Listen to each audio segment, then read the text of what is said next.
सर्वेभ्यः नमो नमः। सभी को नमस्कार।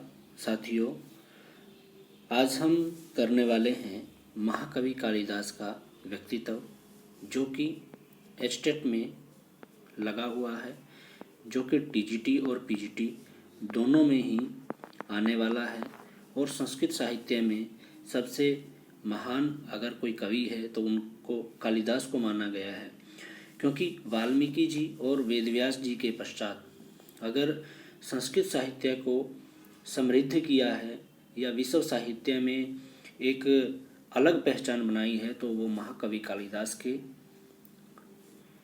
व्यक्तित्व, उनकी रचनाओं के द्वारा बनाई गई है। क्योंकि इन्होंने जितनी भी रचनाओं की रचना की है वो सभी विश्व प्रसिद्ध हुई हैं। तो देख लेते हैं महाकवि कालिदास का व्यक्तित्व। साथियों, जिन्होंने हमारा चैनल सब्सक्राइब नहीं किया तो वो चैनल को सब्सक्राइब जरूर कर ले, और एचटेट, यूपी टेट या फिर यूजीसी नेट संबंधित सभी वीडियोस हमारे प्लेलिस्ट में है। आप वहां जाकर के अपने सिलेबस के अकॉर्डिंग वीडियोस को देख सकते हैं, और एचटेट संबंधित तो सारी वीडियो प्लेलिस्ट में डाली गई हैं। तो देखिए, कालिदास विषयक कुछ किंवदंतियाँ हैं। सबसे पहले है कि कालिदास का अंतिम काल सिंहल, लंका के राजा कुमारदास के यहाँ बीता था, और वहाँ धन के लोभवश एक वैश्या ने उनकी हत्या कर दी थी। नेक्स्ट देखिए, विद्योत्मावृत है। इसमें कहते हैं कि कालिदास बाल्यावस्था में बहुत मूर्ख थे, अति मूर्ख थे। उस समय की एक विदुषी विद्योत्मा नामक राजकुमारी से कालिदास के विवाह का षड्यंत्र रचा गया। अब जो कालिदास थे वो मूर्ख थे उस समय, और राजकुमारी विद्योत्मा उस समय बहुत ही विद्वती थी, विदुषी थी। तो वो हर जो भी उनके साथ शास्त्रार्थ करता तो वो उनको हरा देती थी। तो उन सभी विद्वानों ने, जो उनसे हार जाते थे, उन्होंने सोचा कि इसका विवाह किसी मूर्ख के साथ करवाएंगे। तो कालिदास के विवाह का षड्यंत्र रचा गया, और विवाहानंतर पत्नी से तिरस्कृत होकर काली देवी की उपासना की। उन्होंने क्या किया? काली देवी की उपासना की, विद्या वरदान प्राप्त किया। पत्नी के घर आकर उन्होंने द्वार से कहा, दरवाजे से ही कहा, अनावृतम कपाटम द्वार देही। उत्तर में पत्नी बोली, उसकी पत्नी ने देखा, सुना कि यह तो बहुत विशेष वाणी है। उन्होंने कहा, अस्ति कश्चिद वाग विशेषः, अस्ति कश्चिद वाग विशेषः। ऐसा उनकी पत्नी विद्योत्मा ने बोला। तो कालिदास ने इन तीनों शब्दों को लेकर शब्दत्रय या लघुत्रयी के नाम से जो विश्व प्रसिद्ध हुए, वो 3 काव्य रच दिए, कुमार संभव, मेघदूतम और रघुवंशम। इसके पश्चात एक अन्य किंवदंती है, जिसके अनुसार धारा नगरी के राजा भोज की सभा में कवि कालिदास थे। क्या कहा? कि भोज की सभा में थे, जबकि कई जगह उल्लेख आता है कि ये विक्रमादित्य के नवरत्नों में से भी एक थे। इसके पश्चात है कि भोज प्रबंध में राजा भोज और कालिदास की मित्रता का उल्लेख प्राप्त होता है। जन्म स्थल की बात करें तो इनका जन्म उज्जैनी में हुआ, और कई जगह पर उल्लेख मिलता है कि चमोली गढ़वाल जनपद के अंतर्गत मंदाकिनी के पार्श्ववर्ती सिद्धपीठ काली मठ के निकट ग्राम क्विल्ठा में इनका जन्म हुआ। अगर हम बात करें इनके घरेलू नाम की, तो इनका घरेलू नाम बंदरू था। बंदरू आज के समय में भी ले लिया जाता है, लेकिन वो किसके कारण लिया जाता है? चंचलता के कारण। गढ़वाली नाम, इनके कुछ गढ़वाली नाम भी प्रसिद्ध हुए, कालू, कालीचरण, कालिका प्रसाद और कालिका दत्त। अगर हम इनके वर्ण और धर्म की बात करें तो कालिदास जी ब्राह्मण थे और शैव संप्रदाय से थे, और इनका जन्म कब हुआ?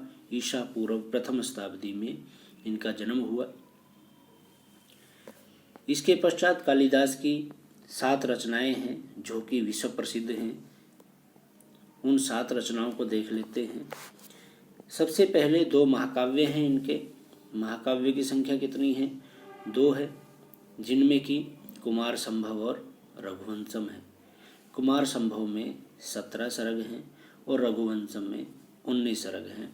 रघुवंशम में 31 राजाओं का उल्लेख मिलता है। इनके 3 नाटक हैं। कालिदास के द्वारा रचित नाटक कितने हैं? 3 हैं। मालविकाग्निमित्रम है जिसमें 5 अंक हैं। यह प्रश्न भी पूछा जा सकता है कि मालविकाग्निमित्रम में कितने अंक हैं, तो 5 अंक हैं। इसके पश्चात विक्रमोर्वशीयम, इसमें कितने अंक हैं? 5 अंक हैं। इसके पश्चात अभिज्ञान शाकुंतलम, जिसमें नायक दुष्यंत है और नायिका शाकुंतला है, इसमें कितने अंक हैं? 7 अंक है। इन 7 अंक के भी नाम आपने याद कर लेने हैं कि 7 अंक कौन कौन से हैं। इस पर स्पेशल वीडियो बना हुआ है, प्लेलिस्ट से जा कर के उसको देखिए, क्योंकि 7 अंकों में से किसी भी एक अंक का नाम पूछ सकता है। जैसे आश्रम प्रवेश है पहला, आश्रम निवेश है, मिलन अंक है, इस तरह से 7 अंक हैं। इसके पश्चात गीति काव्य, 2 इनके गीति काव्य हैं। 2 गीति काव्य हैं। पहला है ऋतु संहार जिसमें 6 सर्ग बताए गए हैं, और दूसरा है मेघदूतम।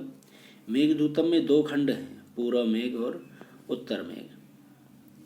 इसके पश्चात अगर हम बात करें कालक्रम के अनुसार कि इन्होंने सबसे पहले किसकी रचना की, तो सबसे पहले इन्होंने ऋतु संहार की रचना की, फिर कुमार संभव, मालविकाग्निमित्रम, विक्रमोर्वशीयम, मेघदूतम, रघुवंशम और अभिज्ञान शाकुंतलम। इस प्रकार से इन्होंने 7 रचनाओं की रचना की है। लघुत्रयी, लघुत्रयी में 3 काव्य आते हैं। कालिदास के 3 काव्य कुमार संभवम, मेघदूतम और रघुवंशम, ये तीनों प्रसिद्ध हुए। और अगर बात करें इनकी शॉर्ट ट्रिक बन जाती है कुमार। कुमार, कु से कुमार संभव, म से मेघदूतम और र से रघुवंशम। क्या है कुमार? लघुत्रयी की एक ट्रिक है। और लघुत्रयी किसके द्वारा रचना की गई है? लघुत्रयी की, वो कालिदास के द्वारा। लघुत्रयी में कितने रचनाएं हैं, कितने काव्य हैं? 3 हैं, कुमार संभव, मेघदूतम और रघुवंशम।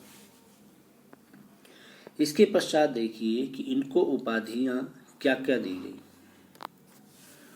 कालिदास को दीपशिखा की उपाधि दी गई है। दीपशिखा की उपाधि दी गई। कवि कुलगुरु की, इनको रघुकार भी बोला गया है। रघुकार, यह भी इनको उपाधि दी गई है। कवि कुलगुरु इनको उपाधि दी गई है। उपमा सम्राट भी इनको कहा गया है।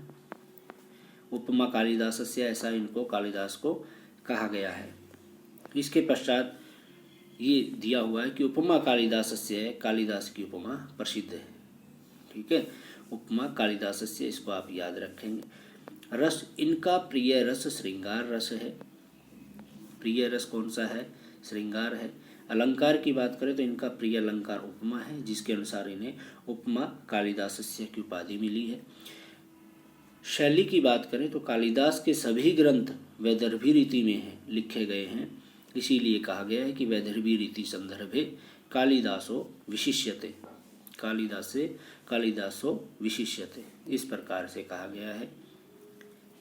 देखिए कौन सा रस है इनका? श्रृंगार रस है। अलंकार कौन सा है? प्रिय अलंकार इनका उपमा है। शैली की बात करें तो वैदर्भी रीति है। इसके पश्चात महाकवि कालिदास संस्कृत साहित्य के रस सिद्ध कवि हैं। उनकी रचनाओं में प्रत्येक जगह प्रसाद गुण का समावेश है, प्रसाद गुण मिलता है, और इस गुण के कारण कालिदास लोकप्रिय हुए हैं। तो ये था साथियों कालिदास का जीवन परिचय। इसको आप 2 से 4 बार अवश्य देखें और अपने नोट्स बनाएं। वीडियो आपको कैसा लगा हमें कमेंट बॉक्स में ज़रूर बताएं, और वीडियो को ज़्यादा से ज़्यादा लाइक शेयर